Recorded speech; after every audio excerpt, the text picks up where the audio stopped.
नमस्कार, आपकी बात छत्तीसगढ़ देख रहे हैं। आप सभी का स्वागत है। आपके साथ मैं हूं अभिलाष मिश्रा। छत्तीसगढ़ विधानसभा का शीतकालीन सत्र हंगामे के बीच समय से पहले खत्म हो गया। इस बीच सरकार ने अनुपूरक बजट ध्वनिमत से पारित करा लिया। उधर 4 संशोधन विधेयकों को भी विधानसभा की मंजूरी मिल गई। वहीं समय से पहले सत्र खत्म होने पर बीजेपी ने सरकार पर चर्चा से भागने का आरोप लगाया, तो उधर कांग्रेस ने कहा कि बीजेपी को लोगों से कोई लेना देना नहीं, उनके पास सिर्फ धर्मांतरण और सांप्रदायिकता का मुद्दा ही बचा है। लेकिन हंगामेदार सत्र के बीच जनता ने के जुड़े कई मुद्दे पिछड़ गए। ना उनकी बात हुई, ना उनकी आवाज उठी। इसीलिए हम उठा रहे हैं आज आपकी आवाज और करने जा रहे हैं आपकी बात।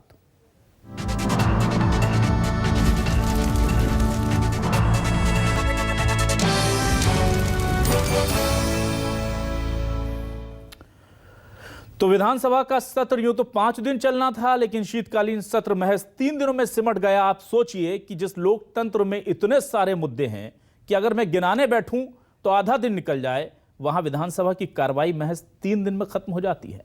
पहला दिन वैसे भी बहुत ज्यादा काम नहीं हो पाता। दूसरे दिन पूरे प्रश्नकाल में एक प्रश्न पूछा गया और हंगामे की भेंट पूरा का पूरा जो दिन था वो चढ़ गया। तीसरे दिन कुछ काम सरकारी हो गए और बाकी सब जो था वो हंगामे की भेंट चढ़ गया है। आप सोचिए कि क्या हालात हैं। छत्तीसगढ़ की जनता अपने लोकतंत्र के मंदिर में अपनी परेशानियों को उठते देखना चाहती थी, लेकिन जनप्रतिनिधियों ने, बीजेपी और कांग्रेस दोनों, उन्होंने ऐसा होने नहीं दिया। अब सीएम भूपेश बघेल और पूर्व सीएम रमन सिंह क्या कह रहे हैं, सुनिए। छत्तीसगढ़ के साथ विशेष रूप से सौतेला विभाग और उसमें विपक्ष खुद ही गिर गए थे। आज रेडी टू ईट की बात वो कर रहे हैं, चर्चा से क्यों भाग गए? आसंदी से तो एक पूछा गया ना, केवल 1.25 घंटा तो बचा है, 2:45 तो बज ही रहा है। 3 बजे उस चर्चा करने की थी, 3 बजे वो चर्चा कर लेते। अध्यक्ष जी समय आसंदी से समय भी मिला था। भाई हम तो तैयार थे, अब आसंदी की व्यवस्था तो हम सबको माननी पड़ेगी, और वो आसंदी की व्यवस्था भी नहीं मानना चाहते और वो कहते कि कोई चर्चा भी नहीं, उसके पास कोई मुद्दे नहीं। कभी चर्चा से भागता नहीं और विपक्ष ने पूरी ताकत की पूरी तैयारी के साथ, हम तो इमीडिएट वही चर्चा के लिए तैयार थे और चर्चा शुरू भी हो गया था। कुछ लोग बोलना भी शुरू कर दिए थे। उसके बाद निर्णय में परिवर्तन है। सब धान खरीदने के मुद्दे पर तो क्या है न्यूज 24 मध्य प्रदेश छत्तीसगढ़ के आज के सवाल। ये सवाल आपको दिखाते हैं और फिर इस डिबेट को आगे बढ़ाते हैं। विधानसभा की कार्यवाही 5 दिन भी क्यों नहीं चल पाई? सबसे बड़ा सवाल यह है। विपक्ष ने विरोध जताया, सरकार ने बस अपना काम निपटाया। क्या सिर्फ यही हुआ विधानसभा में? जनता के मुद्दे कहां गए? सदन बना सियासी मैदान, जनहित के मुद्दों पर नहीं किसी का ध्यान। चर्चा तो हुई ही नहीं। चर्चा लोकतंत्र में जरूरी है। छत्तीसगढ़ विधानसभा सत्र की कार्रवाई हुई पूरी, जनता की मांगें क्यों रह गई अधूरी? किसी पर तो बात कर लेते, भले ही नतीजा कुछ भी हो जाता। पक्ष की बात सुनी जाती, विपक्ष की बात सुनी जाती, पर छत्तीसगढ़ की करोड़ों लोगों की उम्मीदों की बात होती, विकास की बात होती, चर्चा होती, तो शायद जनता को अच्छा लगता और लोकतंत्र पर उनकी जो असीम आस्था है वो और गहरी होती। ऐसा हो ना सका और इसीलिए आज हमने बातचीत करने के लिए बुलाया है कुछ खास मेहमानों को। हमारे साथ पारसनाथ राजवाड़े जी जुड़े हुए हैं, कांग्रेस विधायक हैं, वरिष्ठ नेता हैं, भटगांव से। बहुत बहुत स्वागत है आपका पारसनाथ जी न्यूज 24 मध्य प्रदेश छत्तीसगढ़ पर। हमारे साथ जुड़े हुए हैं सौरभ सिंह जी, बीजेपी के वरिष्ठ नेता, विधायक अकलतरा। बहुत बहुत स्वागत है आपका सौरभ सिंह जी हमारे साथ जुड़ने के लिए। और आज हमने संजीव गुप्ता जी को भी अपने शो पर आमंत्रित किया है, वरिष्ठ पत्रकार हैं। वो बताएंगे कि बीजेपी और कांग्रेस या फिर पूरी सियासी जमात ही जिम्मेदार है जनता के मुद्दों को पीछे धकेलने के लिए और विधानसभा में जहां चर्चा होनी थी वहां सिर्फ हंगामा बरपाने के लिए। सबसे पहले पारसनाथ जी आपके पास आता हूं सर, जानना चाहता हूं सर, 5 दिन का सत्र, पहला दिन तो हम जानते हैं कि औपचारिकताओं में निकल जाता है, दूसरे दिन हंगामा हो गया और तीसरे दिन काम करा करके विधानसभा के जी इस सत्र का अवसान हो गया। सीधा सवाल है सर मेरा, ये सत्र है या सरकारी दफ्तर है सर, जहां सिर्फ सरकारी काम करा लिए जाते हैं और उसके बाद इसका सत्र को खत्म करने की घोषणा कर दी जाती है?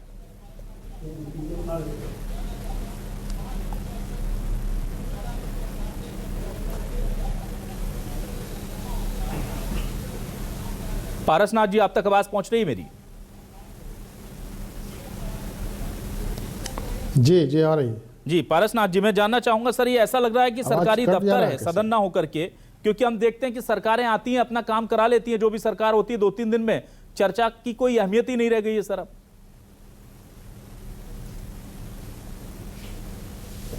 देखिए, ये जो बातें विधानसभा में जो हुई है जी, मुख्य रूप से विपक्ष का सदन चलाने में बहुत बड़ा अहम रोल होता है। विपक्ष को अपना बात तो रखना ही है, जैसे क्वेश्चन आवर हो या ध्यानाकर्षण का हो या अन्य मुद्दे हो जिसको लेके विपक्ष आता है। तो आज जैसे बात आई कि रेडी टू ईट के संबंध में इनको चर्चा करने में भाग लेना था, पर इनने भाग लेने से मना किया। हमारे अध्यक्ष जी ने, आसंदी ने समय दिया 3 बजे का कि 3 बजे चर्चा होना है, और उसमें मात्र 1:30 बजे के आसपास ये बात हुई है। मुश्किल से 1.25 घंटा 1.5 घंटा का समय था, उतने समय उनको मान लेना था, पर उनने बहिर्गमन करके चला गया। तो इसमें सरकार का सहयोग करना विपक्ष का रहता है। विपक्ष और सरकार दोनों आपस में मिलके करेंगे तो ही हो पाएगा। और आज जो स्थिति बनी वो स्थिति नहीं बनना था। जब विशेष मुद्दा इन लोगों ने माना उसको कि ये विशेष मुद्दा है, इसमें हम बात करेंगे, तो उनको उसमें भाग लेना था, पर उनने खुद भाग गया। मांगा भी चर्चा का विषय और उन्होंने स्वयं बहिर्गमन करके छोड़ के चले गए। वो बहिर्गमन कर गए सर, वो चर्चा से भाग गए और आप जाएंगे, कार्रवाई से भाग गए। तो क्या सरकार सर रोक देते ना? ठीक है, अगर आज का दिन, आज ज्यादा से ज्यादा आज के दिन की कार्रवाई खत्म हो जाती, पूरा सत्र ही क्यों समाप्त कर दिया सर? नहीं तो कल भी तो इन लोगों ने ऐसे किया ना, कल भी इन लोगों ने चर्चा में भाग नहीं लिया, ठीक है, कल भी बंद करना पड़ा, आज भी इन्होंने ऐसा किया, तो क्या मतलब हुआ? सौरभ सिंह जी, जब जनता ने विधानसभा में बीजेपी आप को आए भेजा हैं, है, ठीक है, सौरभ सिंह जी के पास आता हूं। भाग लेना चाहिए। ठीक है, सौरभ सिंह जी, जनता ने बीजेपी को भेजा है कि वो जाएं, जनप्रतिनिधि अपने हमारे मुद्दे उठाएं और चर्चा में भाग लें। आप पर आरोप है कि आप चर्चा से भाग लेते हैं, क्या कहेंगे? देखिए, आज की जो घटना हुई, उस घटना में हम लोग रेडी टू ईट फूड का मुद्दा उठा रहे थे और अचानक सदन में संसदीय कार्य मंत्री आए और उन्होंने कहा कि तत्काल चर्चा करते हैं और स्थगन की ग्राह्यता पे चर्चा नहीं, स्थगन को ग्राह्य करके चर्चा करते हैं। तो संसदीय परंपराओं में ये होता है कि अगर स्थगन आ गया तो स्थगन क्या होता है? स्थगन इतना बड़ा मुद्दा होता है कि उसमें सारे काम को रोककर तत्काल चर्चा की जाती है। तो जब सदन ने ग्राह्य कर लिया, आसंदी ने ग्राह्य कर लिया स्थगन प्रस्ताव को, तो उस पर पहले चर्चा होगी कि 3 बजे चर्चा होगी। सरकार अड़ी थी। सरकार का यह कहना है कि हमारा जो अनुपूरक बजट है उसको पास कर दो, उसके बाद आप चर्चा करो। तो पहले जब स्थगन का मुद्दा आपने एक्सेप्ट कर लिया, तो पहले मुद्दा स्थगन का आप चर्चा करते रेडी टू ईट फूड का, उसके बाद आप अनुपूरक पर चर्चा कर लेते। उसमें अड़ाअड़ी की क्या बात थी कि अनुपूरक पर चर्चा करेंगे? एक दूसरा, अनुपूरक पर चर्चा कल भी की जा सकती थी। और जो विधेयक आज ही उन्होंने विधेयक प्रस्तुत किए, आज ही विधेयक प्रस्तुत हुए और अचानक फिर से कार्यसूची टाइप की गई, फिर से कार्यसूची छपी, वो कार्यसूची बटी और विधेयक पास हो गया। अगर सरकार की मंशा सही थी, अनुपूरक को पास करके कल चलने देते एक दिन और कल के लिए तो बिजनेस था ना, कल के लिए तो विधेयक थे, 5-5 विधेयक थे, जिन विधेयक को 2-2 मिनट में उन्होंने पास किया। तो सरकार की मंशा नहीं है, सरकार अपनी आलोचना नहीं सुनना चाहती। लेकिन सौरभ सिंह जी, अगर एक चीज बताइए कि अगर मान लिया गया था, आपके प्रस्ताव को ग्राह्य कर लिया गया था, और अगर पहले अनुपूरक बजट पर बात हो रही थी और 3 बजे का वक्त मिल गया था, तो आप तो जानते थे कि अगर आप हंगामा करेंगे तो सरकार के पास यह विकल्प है कि वो इस सत्र का अवसान कर देगी। लेकिन आप लोगों ने वहां पर 1.5 घंटे के इंतजार की बजाय अवसान हो जाना ठीक समझा। आपको लगता नहीं कि ये उन महिला आंगनवाड़ी कार्यकर्ताओं के साथ अन्याय हो गया जो आपसे उम्मीदें लगाई बैठी थी? देखिए, महिला आंगनबाड़ी के जो लोग हैं उन लोगों की बात हमने उठाई थी। सदन परंपराओं में चलता है, प्रजातंत्र परंपराओं में चलता है। इतना बड़ा वो मुद्दा था जिसमें एक बार स्थगन आ गया, स्थगन को एक्सेप्ट कर लिया गया। मंत्री जी ने कहा कि हम सदन पर स्थगन को एक्सेप्ट कर तुरंत चर्चा कराएंगे। तो जब तुरंत चर्चा कराएंगे तो स्थगन पर क्यों नहीं चर्चा की गई और सरकार अपना बिजनेस, अपना फाइनेंशियल बिजनेस, अपना अनुपूरक बजट निकालने में क्यों लगी थी? वो तो फिर भी निकाल हमारा लिया, सर। मूल इस बात पर विरोध था। सरकार तो अपना कि काम जनता करा की के बात ले पहले आनी गई। चाहिए, ठगे हुए जनता तो की फिर बात पहले आम आना जनता चाहिए रह कि गई ना। सरकारी बिजनेस पहले आना चाहिए। संजीव जी के पास आता हूं। संजीव जी, मुझे ये बताइए, तकनीकी पेच आम जनता देखिए, समझती नहीं, सर। ये तो आम जनता को समझने की बात है ना। हाँ। कि सरकार का मंशा क्या है? सरकार का मंशा नहीं है कि रेडी टू ईट फूड के बारे में चर्चा हो। सरकार का मंशा है कि हमारा अनुपूरक पास करो, हमारे 5 विधेयक पास करो और 3 दिन में सत्र खत्म करके चले जाओ यहां से। ठीक है, चलिए संजीव जी, मैं ये जानना चाह रहा हूं, आम लोगों को पता नहीं चलता ये कि अंदर विधानसभा की कार्रवाई की क्या बारीकियां हैं। मोटा मोटा ये समझ में आता है कि भाई अपना काम कर लेते हैं। बीजेपी को जिन 2-3 मुद्दों पर हंगामा करना था, विरोध जताना था, वो जता लिया। सरकार को अनुपूरक बजट पास कराना था, 2-4 प्रस्ताव पास कराने थे, वो करा लिए। अब जनता जाए एक तरफ, दोनों के सत्र खत्म हो गए और अपने अपने जनप्रतिनिधि घर में जाकर आराम करेंगे। कैसे देखते हैं सर इस नई परंपरा को आप लोकतंत्र में? देखिए अभिलाष जी, लोकतंत्र में जो विपक्ष और प्रेस जो है वो जनता का हथियार होता है। जब उसका काम जब सरकार से नहीं हो पाता है, लोकतंत्र के से जो चुनाव के द्वारा उनका जो सोचते हैं वो कि हमको जनता से ये उम्मीद है, सरकार से ये उम्मीद है, सरकार हमारे लिए ये करेगी, सरकार हमारे बेहतर के लिए, और जो हमारी जो परंपराएं हैं जिसकी बात लगातार की जा रही है उस तरीके से सारी चीजें होंगी। इसलिए तय होता है कि समय समय पर, एक लोकतंत्र में ये भी तय किया गया है कि समय समय पर जो हमारे विधानसभा है, लोकसभा है, वो उसकी पंचायत बैठेगी और उस महापंचायत में जनता के लिए, चूंकि ये जनतंत्र है इसलिए तो जनता के हिसाब से वहां पे बातचीतें होंगी। और हमारे द्वारा जो चुने गए प्रतिनिधि हैं जिनको हमने भेजा है विधानसभा में, लोकसभा में, वो हमारे प्रतिनिधि ही हैं। वो हमारे पक्ष में बात करेंगे और उनसे यही उम्मीद की जा सकती है, इसलिए जनप्रतिनिधि कहा जाता है ना उनको। जो विधायक हैं और जो जी लोकसभा के सदस्य हैं वो सब हमारे जनप्रतिनिधि हैं। चूंकि वो हमारे प्रतिनिधि हैं, जनता के प्रतिनिधि हैं, तो वो हमारी बातों को रखेंगे, ऐसे उम्मीद की जा सकती है और ऐसे उम्मीद की जानी चाहिए और ऐसे उम्मीद पर वो खरे भी उतरनी चाहिए उनको, जो हमारे जनप्रतिनिधि हैं।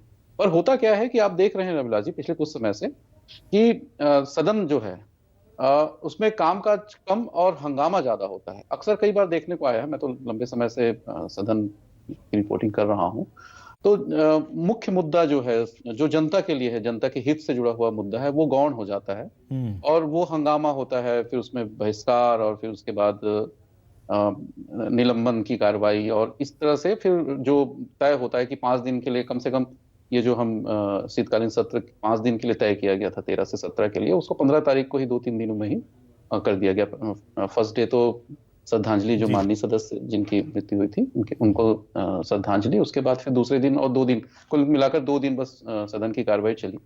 देखिए इसमें होता यह है कि सत्ता पक्ष या विपक्ष वाली बात नहीं है, इसमें जनता के साथ अन्याय होता है एक प्रकार से, क्योंकि हम जब हमारे जो प्रतिनिधि हैं जिनको हम चुनकर भेज रहे हैं, उनकी तो जिम्मेदारी बनती है ना, चाहे वो किसी भी पार्टी से हैं। मैं पार्टी की बात नहीं कर रहा हूँ, ठीक है, भारतीय जनता पार्टी या कांग्रेस की बात नहीं कर रहा हूँ, मैं एक विधायक जो जनता हमारे प्रतिनिधि उनकी बात कर रहा हूँ। अच्छा तो संजीव जी, मैं आपको यहाँ जिम्मेदारी माफी चाहूंगा, रोकना चाहूंगा। संजीव जी, मैं जानना चाह रहा था कि देखिए, मैं खबरों से जब वाबस्ता होता हूं तो मैं देखता हूं बहुत सारे मुद्दे हैं इस वक्त छत्तीसगढ़ में, इतने बड़े बड़े मुद्दे, उन पर चर्चा ही नहीं हुई सर। विधानसभा का सत्र आकर के चला गया, उन पर चर्चा तक नहीं हुई। ये देखिए कितने बड़े मुद्दे हैं। हम देख रहे हैं कि वहां पर चाहे वो शिक्षक हों, उच्च शिक्षा विभाग के अतिथि व्याख्याताओं के मामले हों, शिक्षकों के मामले हों, कोरोना वॉरियर्स के मामले हों, आंगनवाड़ी कार्यकर्ताओं के मामले हों, इतने सारे मुद्दों पर बात होनी है। अटल पीएम आवास योजना पर बात होनी है, स्वास्थ्य व्यवस्थाओं पर बात होनी है, तो कितना ज्यादा अहित हो जाता है। और ऐसे सत्र, मूल भावना के, क्या सदन की जो मूल भावना है जहां पर आकर के जनहित के मुद्दे उठे, अगर वो नहीं पूरे कर पा रहे अपने मूल काम को, तो फिर इसका जिम्मेदार कौन है सर? देखिए अभिलाष जी, सबसे बड़ी बात यह है कि मैं फिर से कह रहा हूं कि ये पंचायत है, सबसे बड़ी पंचायत है हमारे प्रदेश की, और इसमें हमारे जो प्रतिनिधि हैं वो हमारे मुद्दे को उठाने के लिए गए हैं ना। हमने तो इसीलिए तो भेजा है ना उनको, जो विधायक जो चुना गया है हमारे द्वारा, हमने इसीलिए तो भेजा है ना भाई जी, कि हमारी बात को रखे। जो लोग आंदोलन कर रहे हैं, जो लोग दुखी हैं, जो लोग प्रताड़ित हैं, जो लोग परेशान हैं, उनकी बातें हो, उनके लिए सारी चीजें हो। सत्ता पक्ष का ये सत्ता पक्ष की जिम्मेदारी है कि वो सभी चीजों को रखने का अवसर प्रदान करे, सभी चीजों को रखे, ठीक। और ये उसका जवाब दे। और विपक्ष की जिम्मेदारी है कि वो जनता के प्रतिनिधि तो है ही है वो, तो उसको सामने रखें और आपके द्वारा ऐसा ऐसा किया जा रहा है, आपने ये वादा किया था, आपके द्वारा ये वादा नहीं निभाया जा रहा है, ये सारी चीजों का। और ये बेहतर तभी होगा जब चर्चा होगी। चर्चा होगी तो स्वाभाविक रूप से उसमें कुछ रिजल्ट निकलेगा, सामने आएगा। लेकिन चर्चा हो ही नहीं पा रही। पारसनाथ जी, मैं आपसे जानना चाह रहा हूं, देखिए इस तरह के कई मामले होते हैं जब हमने देखा है, और हमारा लोकतंत्र तो इतना खूबसूरत रहा है, हमने देखा है कि कई बार सरकार कोई चीज प्रस्ताव लेकर आ गई, लेकिन विपक्ष ने जब उस पर अपनी दलीलें दी, विपक्ष ने अपनी बात रखी, तो कई बार सरकारों ने सदन में अपने फैसलों को बदला है या टाला है कि हम ठीक है, आपकी इस परेशानी का उत्तर हम खोज लेते हैं, तब तक हम इस चीज को टाल रहे हैं। तो ऐसे कई बड़े फैसले होते हमने लोकतांत्रिक परंपरा में देखे हैं। लेकिन सर, अगर आपको अनुपूरक बजट पास कराना है, कांग्रेस वो पास करा लेती, उसको कोई रोक नहीं सकता था। अगर विपक्ष की बात मान ली जाती तो 2 दिन और सदन चल जाता सर, 2 दिन और बातें निकल आती, कुछ अच्छी बातें हो जाती, ना होती तो आपके काम तो रुकने नहीं थे। तो कांग्रेस को किस चीज का डर था, इतने जल्दी सत्र को खत्म कर दिया?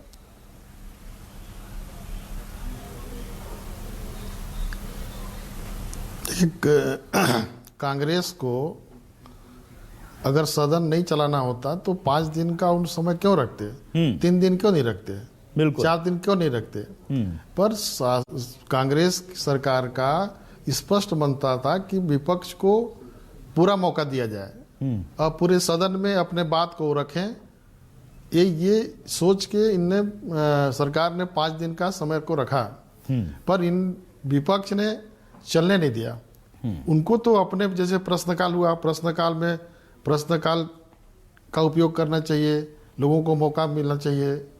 कम से कम एक दिन में एक घंटा होता है प्रश्नकाल का, उस 1 घंटा में कम से कम 5-7 प्रश्न होने चाहिए। पहला दिन एक ही प्रश्न में पूरा समय खत्म हो गया, दूसरे दिन भी वही स्थिति बनी, एक पर कुछ प्रश्न में ही ज्यादा समय लग गया। लेकिन मान्य परंपराओं का निर्वाचन नहीं करने, निर्वहन नहीं करने का आरोप भी तो लग रहा है पारसनाथ जी। अगर ग्राह्य कर लिया गया था किसी वहां पर स्टे को, तो फिर आप उस पर बात कर लेते।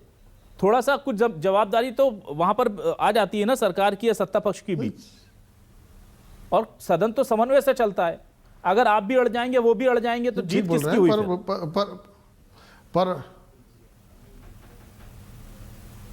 पर वैसी बात को बोल रहा हूं कि सरकार को अगर चर्चा नहीं कराना होता तो ये ग्राह्य क्यों करता। सरकार का मंशा स्पष्ट था कि ये पारसनाथ जी, मेरा ये कहना है कि आपको अगर चर्चा करानी है तो सदन की मान्य परंपराओं के अनुरूप क्यों नहीं करा रहे हैं? चर्चा कराने का उद्देश्य था। विपक्ष ये कह रहा है सर कि आप चर्चा अगर कराना चाहते हैं तो सदन की मान्य परंपराओं के अनुरूप कराइए। आप वहां पर उन नियमों को तोड़ करके ये पहले होगा वो पहले होगा, ये ठीक है, संख्या बल का सदन में सबसे ज्यादा महत्व है, इसको मैं बिल्कुल स्वीकार करता हूं। लेकिन सदन की परंपराएं, सदन के पूर्व अनुभव, ये भी तो अपनी जगह कुछ वजूद रखते हैं ना सर। अगर वहां पर एक स्टे को ग्राह्य कर लिया और विपक्ष कह रहा है कि पहले इस पर बात कर लीजिए, 2 घंटे बाद हम आपके अनुपूरक बजट पर चर्चा कर लेंगे, तो इसमें आपत्ति क्या थी? मुझे ये बताइए कि इसमें आपत्ति क्या थी अगर उस पर चर्चा पहले हो जाती? सर, क्या दिक्कत क्या हो जाती सरकार को उससे?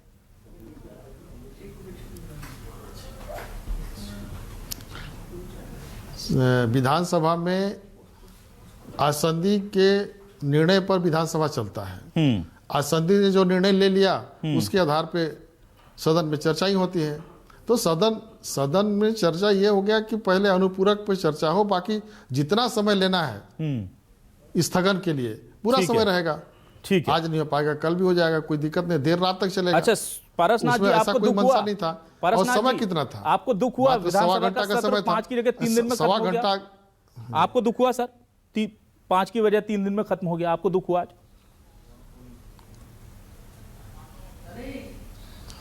बिल्कुल, हम लोग सदन में आते हैं तो मुद्दों पर चर्चा होता है, तो लोग देखते हैं और लोग समझते हैं, अपने अपने बातों को रख पाते हैं, ये तो रहता ही है। तो सबको दुख होता है, जनप्रतिनिधि जो भी विधायक यहाँ आते हैं कि अपने बात को हम नहीं रख पाए। जैसे क्वेश्चन आवर में बड़ी मुश्किल से क्वेश्चन लग पाते हैं, ठीक है, और क्वेश्चन लग पाते हैं, उस पर चर्चा नहीं हो पाता। तो हर विधायक को लगता है कि मेरा क्वेश्चन लगा, आज मैं अपने बात को रख पाऊंगा, पर ऐसा नहीं हो पाता है, तो दुख तो होता ही है। ठीक है, सौरभ सिंह जी मैं आपके पास आता हूं सर। देखिए, विधानसभा की परंपराओं की जानकारी। जी हाँ, बोलिए पारसनाथ जी, आप कुछ कहना चाह रहे थे, प्लीज। मैं ये कह रहा था कि चाहे वो स्थगन का हो, चाहे ध्यानाकर्षण का हो, एक दिन में 2 ध्यानाकर्षण अधिकतम आते हैं। तो ध्यानाकर्षण में चर्चा नहीं होता, वो भी एक जिसका ध्यानाकर्षण लगता है, उनको लगता है कि मैं आज अपने बात को रख पाऊंगा, लोगों को बता पाऊंगा, पर चर्चा नहीं होता है तो उनको तकलीफ तो होता ही है। उस तरह क्वेश्चन में होता है, ध्यानाकर्षण लगा, ध्यानाकर्षण जब ये लगा आपका स्थगन लगा, और स्थगन में ग्राह्यता हो गया, ग्राह्य करके चर्चा कराने की बात आई। तो कहीं ना कहीं विपक्ष को इस बात को ध्यान रखना चाहिए कि बहुत महत्वपूर्ण मुद्दा है, जनहित का मामला है, ठीक है, तो उनको समय देना चाहिए। पर समय न दे के बहिर्गमन करके चले गए तो हम तो यही कहेंगे कि आप जानबूझ के। सौरभ सिंह जी, उम्मीद नहीं था कि ग्राह्य होगा, ठीक है और जब ग्राह्य होगा तो आपने एक बहाना खोजा, बाहर चले गए। बहाने तो दोनों ने खोजे हैं सर, साफ तौर पर नजर आ रहा है, मुझे कहते हुए कोई गुरेज नहीं है सर। बहाने तो दोनों ने खोजे हैं जिम्मेदारियों से भागने की अपनी। सौरभ सिंह जी सर, मैं आपसे जानना चाहता हूं, बीजेपी से ज्यादा छत्तीसगढ़ में शासन तो किसी ने किया नहीं, और बीजेपी को भी पता है कि अगर सत्ता में हम होते हैं तो हम सदन को कैसे चलाते हैं। बीजेपी को भी पता है कि अगर विपक्ष ना चाहे तो भी सरकार अपने काम करा लेती है। बीजेपी को भी पता है कि अगर विपक्ष को अपने मुद्दों पर चर्चा करानी है तो विपक्ष को सदन की या आसंदी के अनुरूप ही चलना होगा। फिर जब नंबर में हम संख्या बल में कम हैं, हम विपक्ष में हैं, हमें पता है कि संवैधानिक प्रक्रिया में ऐसी अधिकार प्राप्त हैं आसंदी को कि वो इस पूरे मामले को आपकी जो बातें कही जा रही हैं उन पर रोक लगा सकती है, तो फिर बेवजह का यहाँ पर ईगो क्लैश बना करके जनता के मुद्दों से हम क्यों दूर हो गए सर? आप 2 घंटे इंतजार और कर लेते तो आज मुद्दों पर चर्चा हो रही होती और अगले 2 दिनों तक हो रही होती। देखिए, जब से ये कांग्रेस की सरकार आई है, इस सरकार ने एक गलत परंपरा चालू की है जो सदन की गरिमा को हर समय कम कर रही है। 2020 का बजट सत्र कोरोना के नाम से इन्होंने बुलेटिन करके निपटा दिया। 2021 का जो सत्र था उसको भी बुलेटिन करके निपटा दिया। बजट की मांगों पर, बजट के विभाग की मांगों पर कोई चर्चा नहीं हुई। और मैं आपको बताऊंगा कि यह सरकार ने रिकॉर्ड कायम किया है। पिछले बजट के सत्र में 16 विधेयक एक दिन में पास हुए हैं, एक मिनट में 16 विधेयक। तो सदन को चलाने की जिम्मेदारी सरकार की होती है, और सरकार भागना चाह रही है, सरकार जनता के मुद्दों को फेस नहीं करना चाह रही है। मैं आपको यह बताना चाहूंगा कि भारतीय जनता पार्टी की 15 साल की सरकार में, अब रिकॉर्ड खोल के देख लें, एक भी बजट में बुलेटिन नहीं हुआ था। बुलेटिन का मतलब यह कि कोई चर्चा ही नहीं, अनुदान मांगों को बिना चर्चा के पास कर दिया जाए। इस सरकार ने 2 बार बुलेटिन किया है, 2021 के बजट में, 2022 के बजट में।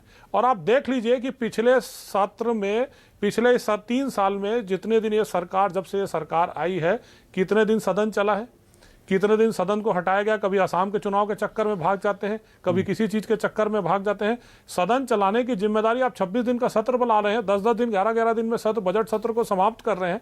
तो ये इसमें सरकार की गड़बड़ी नहीं तो किसकी गड़बड़ी है? ठीक है संजीव जी, मैं यहां सीधा जानना चाहता हूं सर, क्या आपको लगता नहीं कि सरकारें अपनी जिम्मेदारियों से भागने के लिए, या विपक्ष कहीं इस पूरे मामले को हंगामा खेज करके मीडिया में सुर्खियां बटोर कर जनता को मैसेज देने में कामयाब ना हो जाए कि जनहित का बड़ा मुद्दा हमने तेजी से पुरजोर तरीके से उठा दिया है, इसलिए अब इस नई परंपरा को लेकर के चल रही है जो कि लोकतंत्र के लिए बहुत घातक है?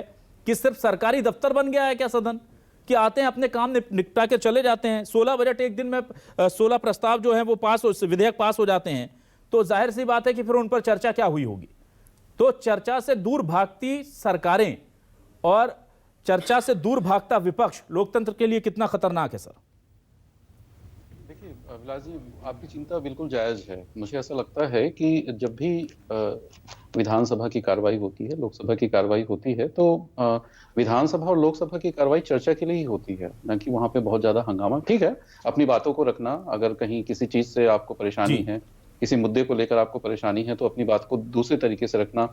उसमें आरोप प्रत्यारोप का भी दौर होता है, नारेबाजी भी होती है, पर मुझे ऐसा लगता है कि चर्चा से नहीं हटना चाहिए किसी को भी, चाहे सत्ता पक्ष हो चाहे विपक्ष हो। चर्चा होनी चाहिए, क्योंकि चर्चा जब होगी तब किसी मामले का हल निकलेगा, और वो लोकतंत्र के लिए बेहतर होगा, इस देश की जनता के लिए बेहतर होगा, और स्वयं जो विधायक जन जो होते हैं वो उनके भी प्रश्न होते हैं, उनके भी जो ध्यानाकर्षण होते हैं, उनका भी एक अपना जो होता है, शुक्रवार को तो उनका ही दिन होता है, ऐसा माना जाता है, जो विधायकगण हैं उनके अपनी अपनी बात रख सकते हैं वो।